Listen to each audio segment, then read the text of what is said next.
N is equal.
No time to lose.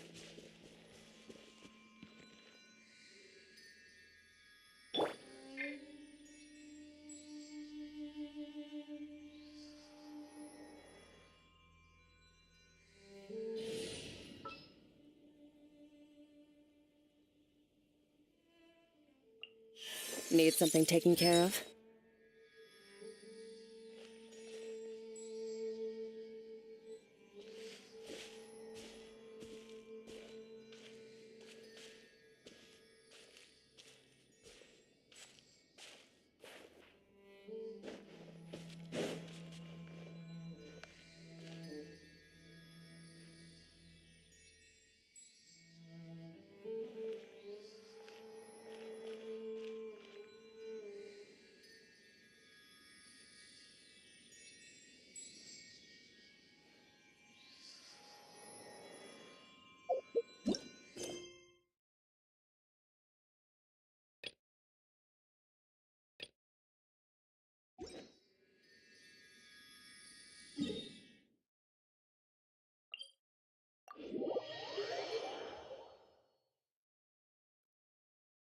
Nice.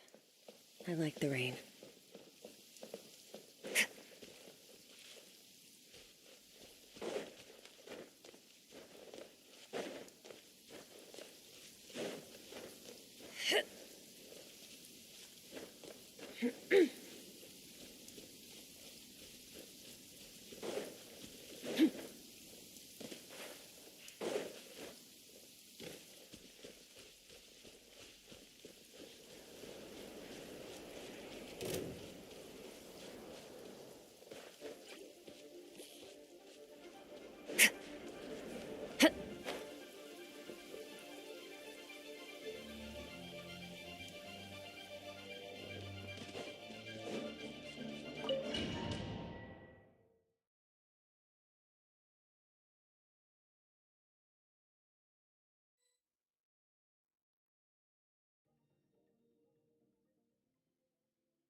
The fog is gone!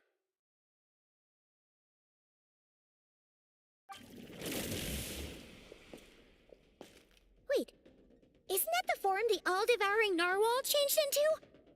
How come he knows that, too?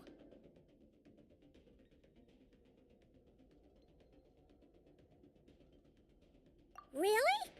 So, you're telling Paimon that giant whale and this guy can both turn into the fowl? How does that work?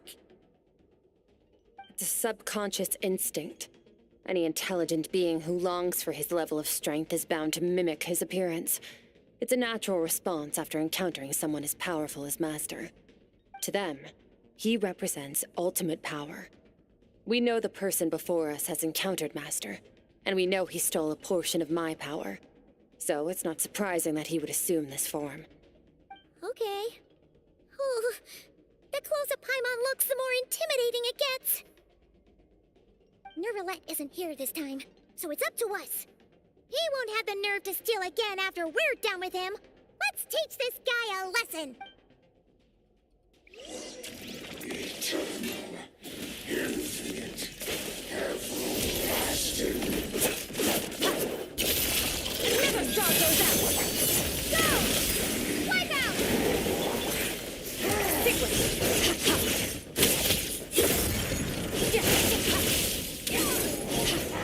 Haven't forgotten your training, I hope.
Beyond this world.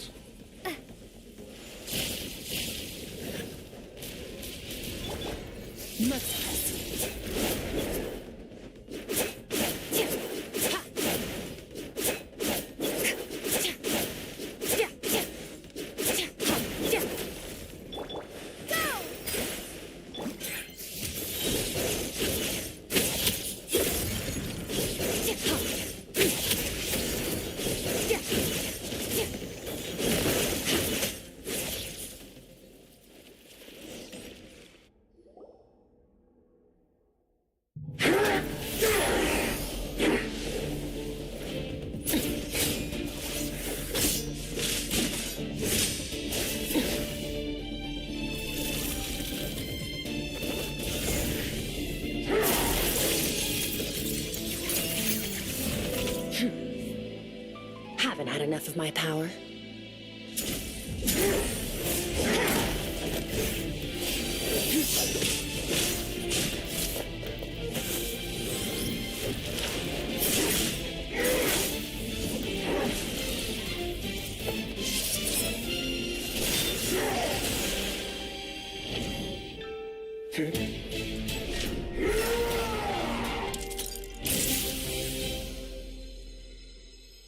Well then, let's see how much more of this power you can handle.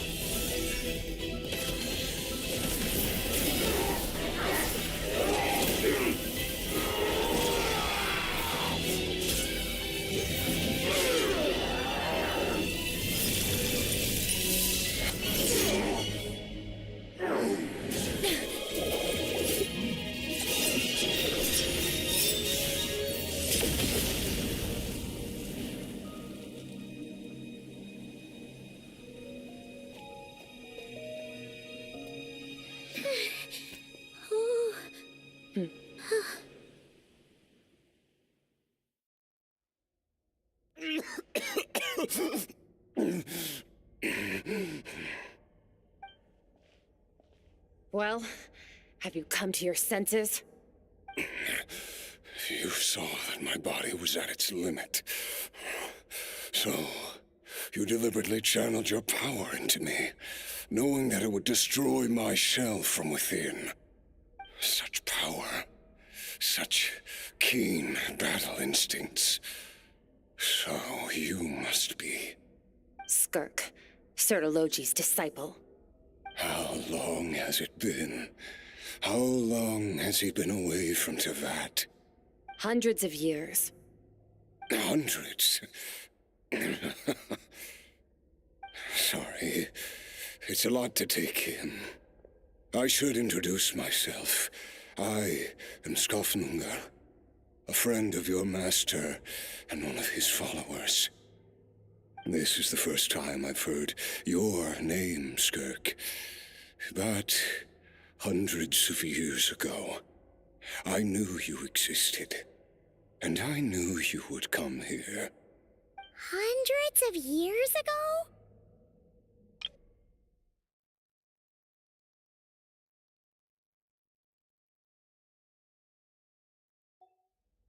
Sounds like you and Master have quite the history. Care to tell us about it? Of course. Might as well take advantage of a clear head while I can. The story starts a long, long time ago.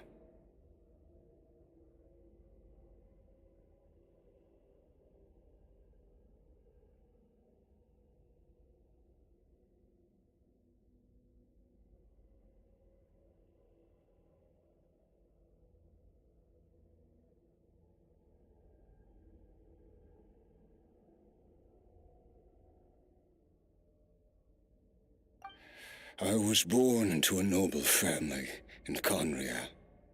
As the eldest son, I was set to inherit our title. But I contracted an incurable illness as a child, and everyone gave up on me. I trained the sword harder than anyone else, defeated all of my peers. But it was all in vain. When other people looked at me, all I saw in their eyes was pity or a strange glee in my misfortune. Even my parents were just waiting for me to die. Over time, my heart hardened, and I became aimless. That was the point where I met your master, Sertologi. We were similar in age, but different in background. He was born in prison, the son of criminals who had been sentenced to death.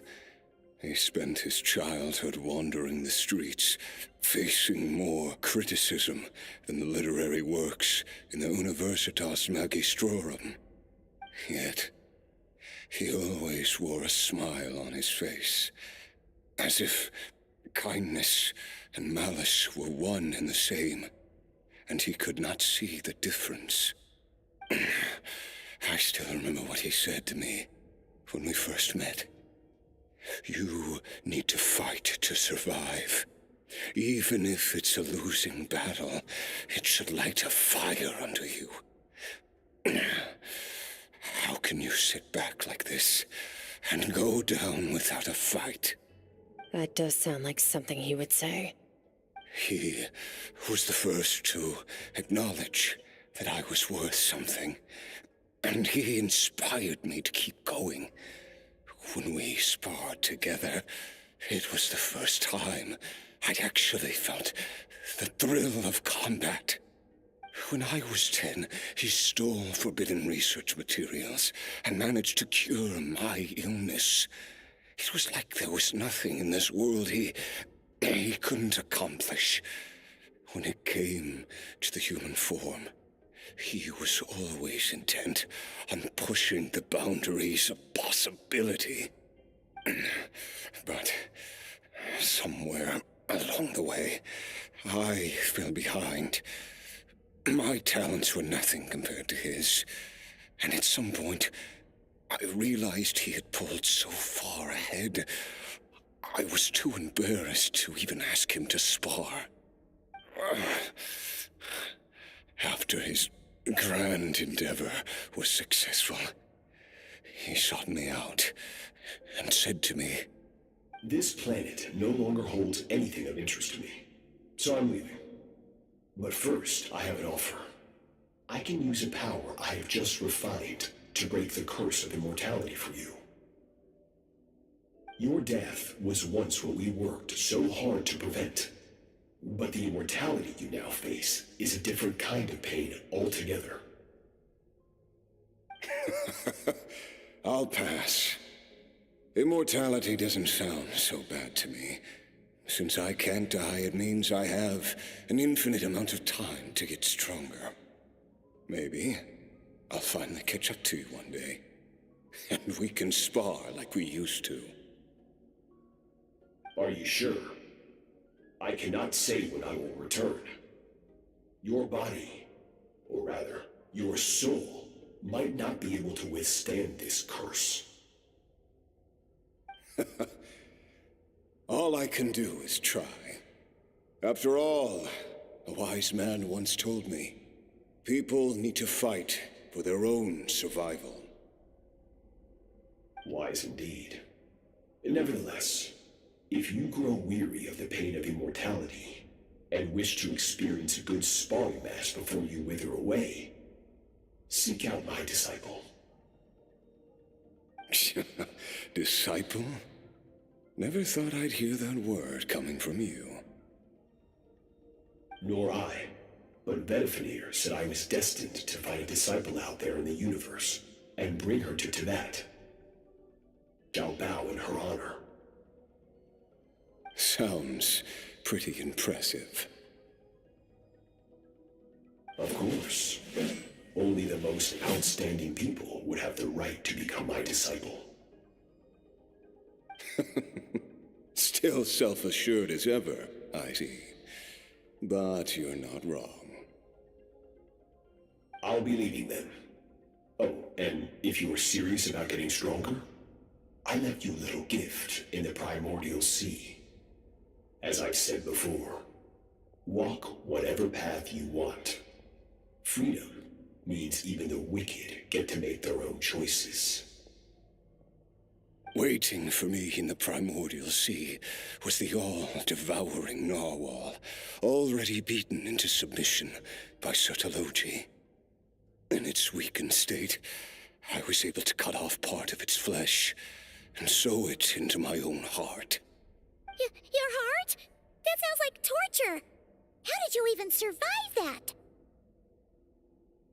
Because, of course, I bear the curse of immortality. So, you used the curse to turn yourself into a vessel for power. Even with that whale's ability, devouring power like that is not something the human body can withstand. With your body and soul constantly at the breaking point, it was the curse of immortality that sustained you. But that is not the path to strength. You have to pour your heart into it, work for it, dream of it. Instead, you stole something that didn't belong to you, and it backfired.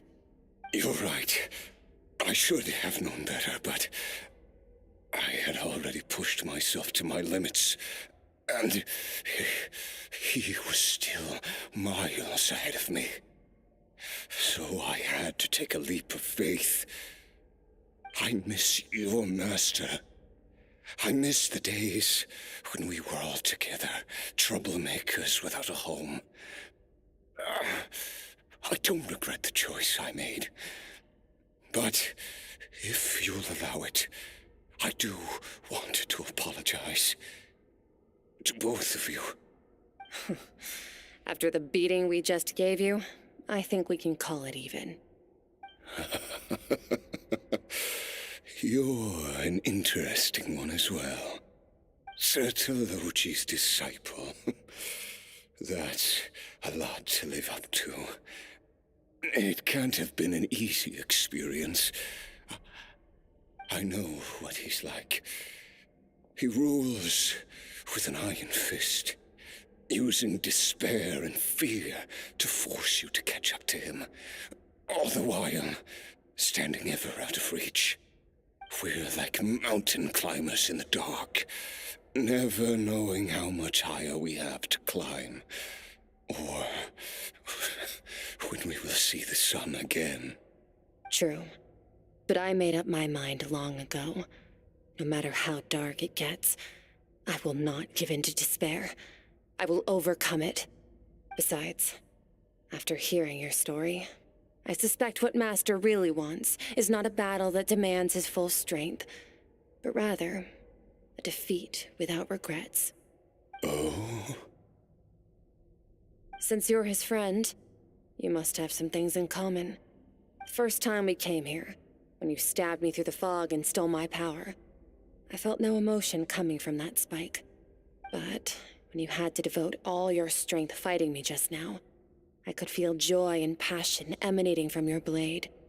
It was the joy of a researcher discovering the truth of the world, the joy of an artist uncovering a temple of wonders. Interesting.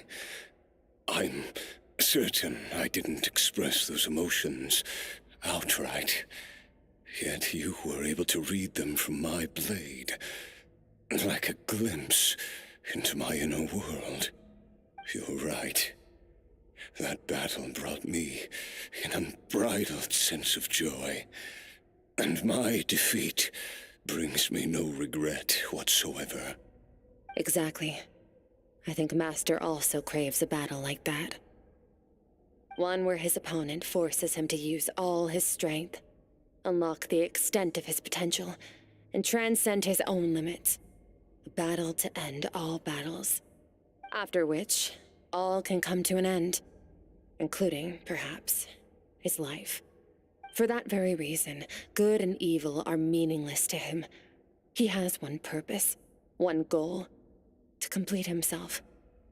It's one of the secrets to his strength. Perhaps you're right. Perhaps that is his goal.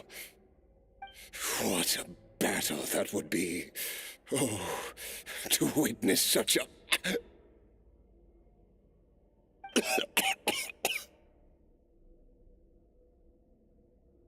Are you okay? Too many different kinds of power are surging through my body. The curse of immortality allows it all to coexist, but it does not remove the pain. I won't be able to hold on to my sanity for much longer. What a shame.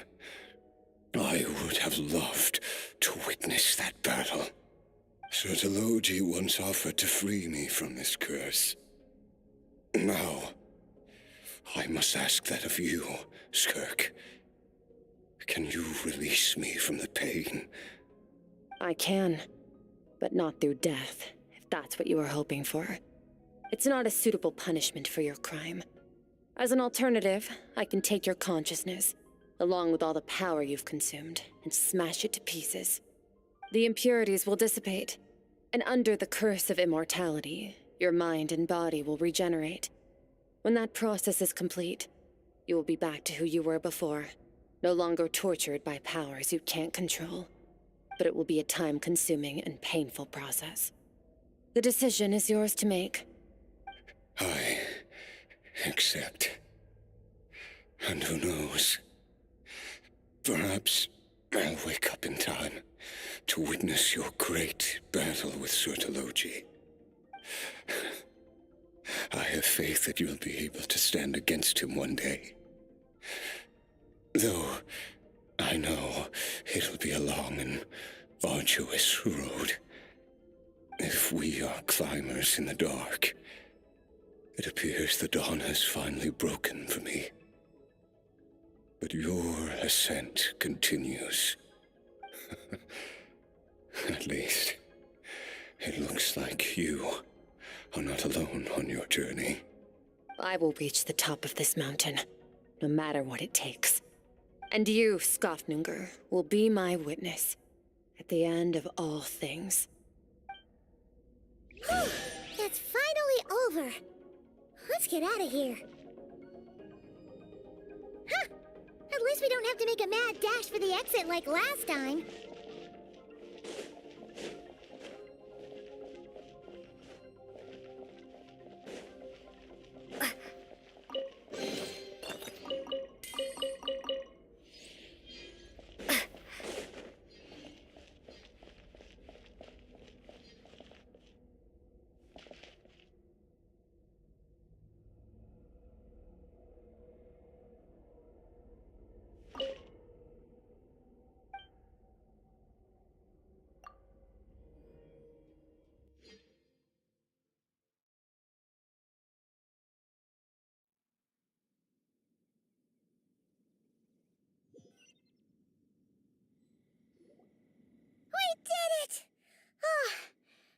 been a few days, but it feels like forever. Once again, we've proved there's... Wow, you sound even more confident than usual. Today sure went by fast. It's night already. Oh wait, that reminds Paimon. The stars you meant. Yes. The power Skafnungur stole has been returned. So, the stars have regained. Great! Huh, it's crazy that you even noticed their light was gone.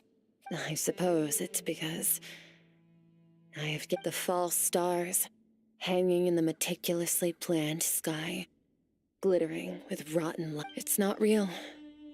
And yet, even the most beautiful of bubbles has to burst. We will return to the real universe one day. Time marches ever forward. Even the innocent and naive will taste life's bitterness. Though we gaze upon a false sky, its vastness and majesty is palpable. Ugh, this is all going over Paimon's head. Ever since we met, she has filled Paimon's days with happiness. No matter how tough things get, she always finds a way to make it better. If it's too big a job for one person, then we've met so many amazing friends and accomplished... I suppose when it comes... Well, I should be going.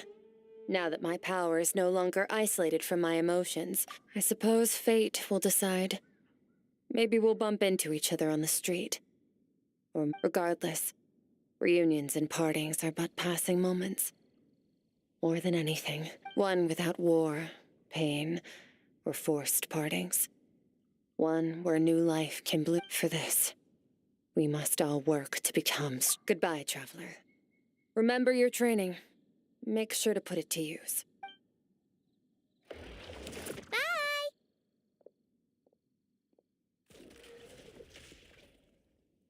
Is it just Paimon, or is she being nicer than before? We definitely... Hey! What do you think about camping here tonight? There's nothing quite like sleeping under the stars. Come tomorrow, we can continue our journey. Oh, and since Paimon treated you to that super nice meal at Wanmin Restaurant,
Strike a pose! Overruled!